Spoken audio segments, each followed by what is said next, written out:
कहिए तो तुम्हारा विवाह करा दूं, ब्राह्मणी कन्या ढूंढ कर बामनी। भगवान ने कहा विवाह करा देंगे तो घर की जरूरत पड़ेगी। बलि राजा ने कहा 100 महल बनवा दूंगा। भगवान ने कहा महल बनवा दोगे तो खाएंगे क्या? बोला 10 गांव की जमीन सब आपके नाम कर दूंगा, जो कुछ होगा वो सब आपका।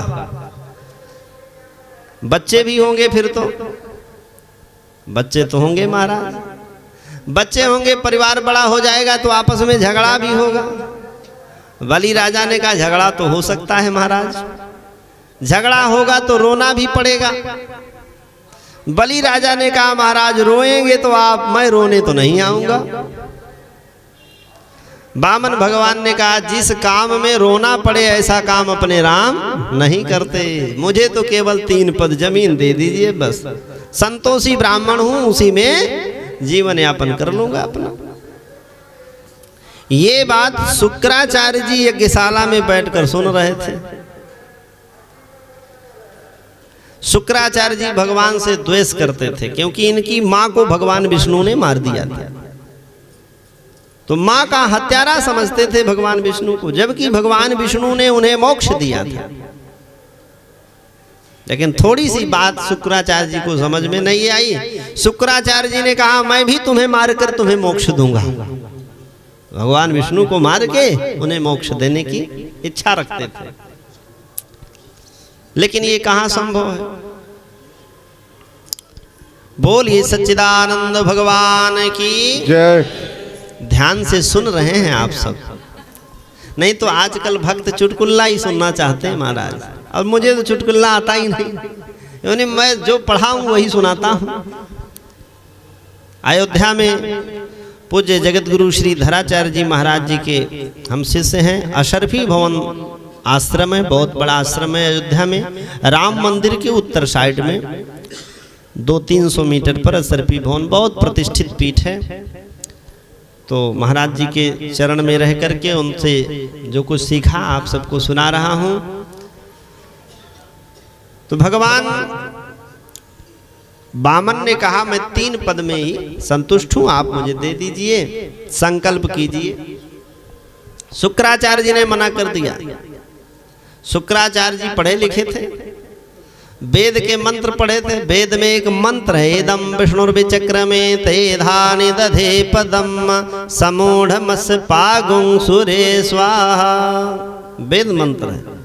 एक बार भगवान विष्णु वामन रूप में आएंगे धरती पर, 3 पद में आकाश पाताल सब नाप लेंगे, पढ़ा था। और ये 3 पद मांग रहे हैं, यही विष्णु है। खबरदार बलि, संकल्प मत करना, ये विष्णु है। तू कौड़ी कीमत का नहीं रह जाएगा, तेरा सब चला जाएगा, संकल्प मत करना। बलि राजा ने कहा अरे गुरुदेव, मेरे दरवाजे पर साक्षात त्रिलोकीनाथ आए हैं मांगने, और मैं इन्हें रिक्ते हाथ कैसे भेज दूं? और वैसे भी ये इतने प्यारे हैं कि इनको मैं सर्वस्व देना चाहता हूं। आप संकल्प पढ़िए गुरुदेव। शुक्राचार्य जी ने कहा संकल्प नहीं पढ़ेंगे। भगवान ने कहा ये कमंडल मैं खुद ही संकल्प कर लूंगा, मैं भी तो ब्राह्मण हूं, संकल्प आता है मुझे। कमंडल ले लिया, बलि राजा के हाथ में जल डालने लगे। शुक्राचार्य जी ने कहा एक मजबूत चेला है, ये भी अभी लूटा जाएगा तो मैं कहां जाऊंगा, यही तो धनवान चेला है मेरा एक, ये भी चला जाएगा, फिर मेरी यज्ञ कौन कराएगा। तो शुक्राचार्य जी महाराज कमंडल के छिद्र में बैठ गए, पानी ही नहीं निकलने देंगे। और जो भगवान के काम में विघ्न डाले उसकी एक आंख गोविंदाय नमो नमः। एक आंख से तो धर्म कर्म की बात सोच रहे हैं, लेकिन दूसरी नेत्र से भगवान को भक्त से तोड़ रहे हैं, संकल्प को तोड़ रहे हैं। इसी हृदय में ही सुबुद्धि कुबुद्धि दोनों होती है। भगवान ने कहा लाइए अभी मैं इसको ठीक कर देता हूं। जो कुसा रखा था बलि राजा के हाथ में संकल्प का, वही कुसा ले लिया, छिद्र में भोंक दिया, तो एक आंख शुक्राचार्य जी की गोविंदाय नमो नमः। एक आंख फूट गई, बाहर निकलकर खड़े हो गए, श्राप दे दिया राजा बलि को। ये भी जरूरी था, भगवान की माया है सब। गुरु के द्वारा श्राप कराएंगे तभी तो इतना बड़ा संपत्ति हरण करेंगे। अभी तक भी भगवान को मुश्किल था, कैसे इसे छले, तो गुरु के द्वारा ही स्थापित कराया राजा बलि को। एक आंख फूट गई तो गुरु जी ने श्राप दे दिया।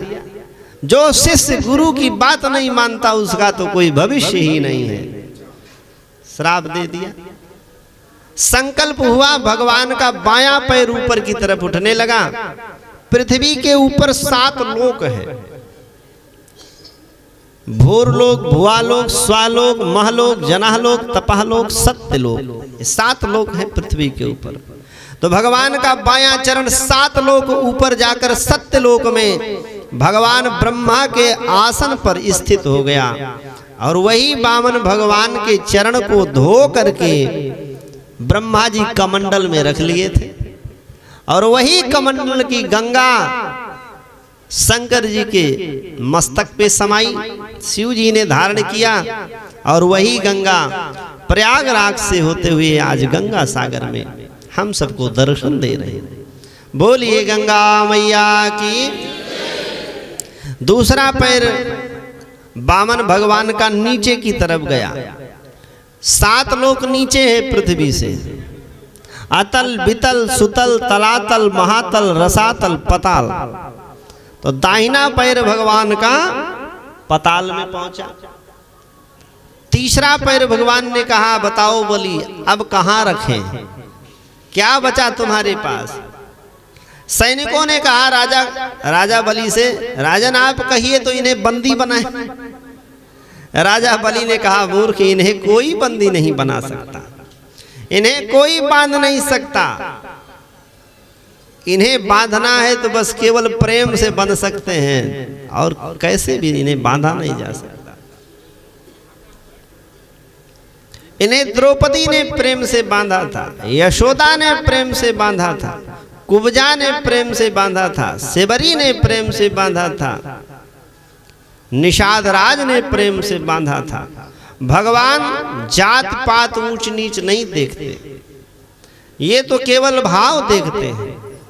भक्त्या तुष्यति केवलम परमया भक्ति प्रियो माधवा। भक्ति को नापने का जो थर्मामीटर है वो भगवान के पास है। हम सब नहीं जान सकते कि फलाना व्यक्ति कितना बड़ा भक्त है, इस दृष्टि से नहीं देख सकते अंतःकरण की भक्ति को, लेकिन भगवान देख सकते हैं, वो देख लेते हैं। तो भक्त्या तुष्यति केवलम परमया भक्ति प्रियो माधवा। भगवान को भक्ति अति प्रिय है। गीता में भगवान कहते हैं, न मैं भक्त प्रणश्यति, मेरे भक्त का कभी नाश नहीं होता, उसका एक न एक दिन उत्थान हो ही जाता है, वो मेरे धाम को आ ही जाता है। तो भक्ति का क्षेत्र बहुत लंबा है। गंगा स्नान करते हैं, ये भी भक्ति है। भगवान के चरण में एक पुष्प चढ़ाते हैं, ये भी भक्ति है। तीर्थों में भ्रमण करते हैं, ये भी भक्ति है। संतों का, ब्राह्मणों का दर्शन करते हैं, गुरुजनों का, ये भी भक्ति है। लेकिन सर्वोत्तम भक्ति क्या है, सबसे बड़ी भक्ति क्या है मालूम है? जैसे कोई पात्र हो, उसमें तेल भरा हो और नीचे सूजा से छिद्र कर दो, तेल गिरने लगेगा। जब तक पात्र में तेल होगा धार टूटेगी नहीं, गिरता रहेगा तेल। इसी प्रकार से जब हम भगवान का भजन करें तो हमारा मन भगवान का चिंतन करता रहे, वो चिंतन टूटे ना। जैसे तेल की धार नहीं टूटती, उसी प्रकार से भगवान के स्वरूप में हम डूबे रहे, वो तार टूटे ना। ये सर्वोत्तम भक्ति है। भक्ति हमेशा छोटा बनकर करना चाहिए। एक भक्त कह रहा है भगवान से, नाहम विप्रो नच नरपतिर्नयो वैष्णो न शूद्रो नो वा वर्णी नच गृहपतिर्नो बनस्थो यतिर्वा। लक्ष्मी भरतु पद कमल योर दास दासानुदासा। ऐसी भक्ति होनी चाहिए। ना मैं क्षत्रिय हूं, ना मैं वैश्य हूं, ना मैं ब्राह्मण, ना मैं राजा, ना मैं वनवासी, ना मैं सन्यासी, मैं कुछ भी नहीं हूं प्रभु, मेरा तो कोई अस्तित्व ही नहीं। लक्ष्मी भरतु पद कमल योर दास दासानुदासा। हे लक्ष्मी के पति नारायण, मैं तो आपके भक्त का दास के दास का जो सबसे निचली कोटि का दास है, मैं उसका चरण सेवक हूं। ऐसी भक्ति होनी चाहिए। अगर ऐसी भक्ति हो गई तो निज लोके परित्यज्य भगवान भक्त वत्सलः, अपने वैकुंठ को छोड़ करके भगवान भक्तों के मध्य में आकर उनके हृदय में प्रकट हो जाते हैं। बोलिए श्रीमन्नारायण भगवान की। भगवान का नाम जप करना बहुत सरल है। सुलभम भगवन नाम जिह्वा च वंश वर्तिनी, तथापि नरकम यान्ति किमाश्चर्यमत प्रभु। भगवान का नाम बहुत सुलभ है। सुलभम भगवान नाम जिह्वा च वंश वर्तिनी। जिह्वा अपने बस में है कि नहीं है? जिह्वा अपने बस में है, भगवान का नाम सुलभ है, कोई भी ले। फिर भी अगर नरक जाना पड़े तो इससे बड़ा आश्चर्य और क्या हो सकता है? सबसे बड़ा आश्चर्य। इसलिए मानव तन मिला है, बड़े भाग मानव तन पावा, सुर दुर्लभ सत ग्रंथ गावा। सुर माने देवता, देवताओं को भी ये मनुष्य शरीर बड़ा दुर्लभ है, बहुत कठिन है। हमें मिला है तो इसका सदुपयोग करें। और निश्चित रूप से हम सब बड़भागी हैं, सौभाग्यशाली हैं। हमारा पुण्य जागृत हुआ है, इसीलिए आज हम इस धरती पर विराजमान हैं, जहां आने के लिए लोगों की धारणा है कि सब तीर्थ बार बार, गंगा सागर एक बार। ऐसे पावन तीर्थ में हम सब बैठे हैं तो निश्चित भाग्यशाली।